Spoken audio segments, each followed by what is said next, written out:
معزز سامعین، الحمدللہ آج ہم قانون شریعت کا چوتھا درس شروع کرنے والے ہیں۔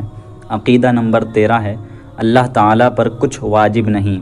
اللہ تعالیٰ کے ذمے کچھ واجب نہیں، نہ ثواب دینا، نہ عذاب کرنا، نہ وہ کام کرنا جو بندے کے حق میں مفید ہو، اس لیے کہ وہ مالک علی الاطلاق ہے، جو چاہے کرے، حکم دے تو فضل، عذاب کرے تو عدل۔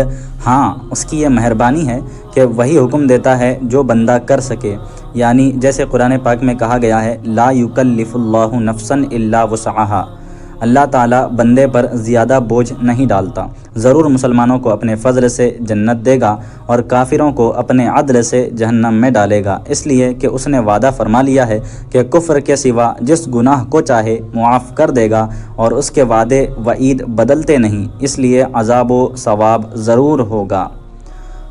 عقیدہ نمبر 14، خدا تعالیٰ کا استغنا۔ اللہ تعالیٰ عالم سے بے پرواہ ہے، اس کو کوئی نفع و نقصان نہیں پہنچتا، نہ کوئی پہنچا سکتا ہے۔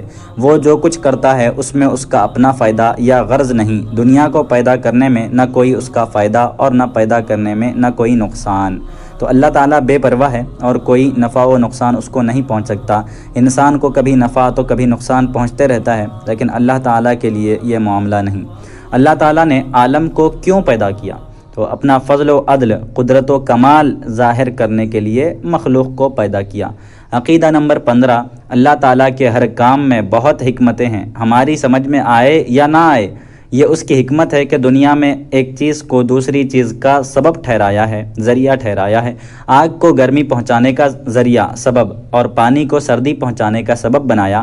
آنکھ کو دیکھنے کے لیے، کان کو سننے کے لیے بنایا۔ اگر وہ چاہے تو آگ سردی، پانی گرمی دے، اور آنکھ سنے، کان دیکھے، یعنی اللہ تعالیٰ نے اس طرح کا معاملہ فرمایا ہے۔ لیکن اللہ تعالیٰ چاہے تو آگ سردی دینے لگے اور پانی گرمی دینے لگے، لیکن اللہ تعالیٰ نے اس طرح کا معاملہ بنایا ہے کہ آگ گرمی دیتی ہے، پانی سردی، اور آنکھ دیکھتی ہے، کان سننے کے لیے ہے۔ ٹھیک ہے، اور پھر عقیدہ نمبر 16، خدا تعالیٰ ہر عیب سے پاک ہے۔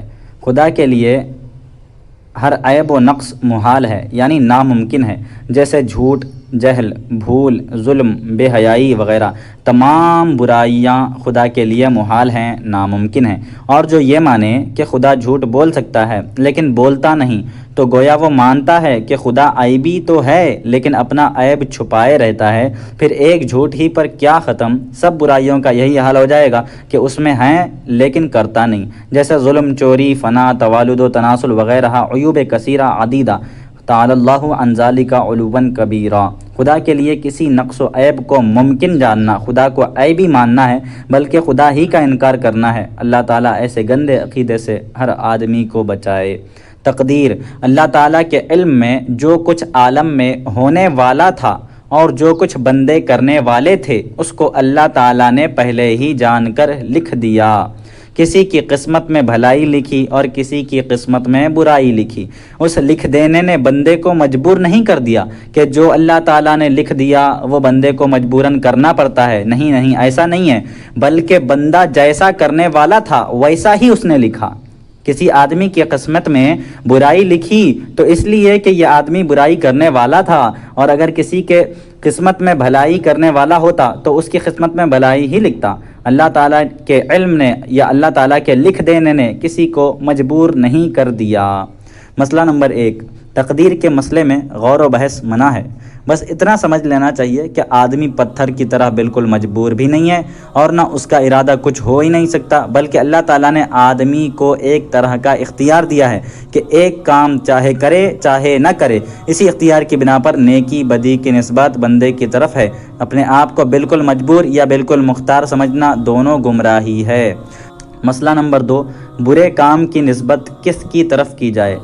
تو برا کام کر کے یہ نہ کہنا چاہیے، یہ کہنا بے ادبی ہے کہ خدا نے چاہا تو ہوا، تقدیر میں تھا کیا، بلکہ حکم یہ ہے کہ اچھے کام کو کہے کہ خدا کی طرف سے ہوا، اور برے کام کو اپنے نفس کی شرارت شامت جانے، یعنی اپنے نفس کی شرارت جانے۔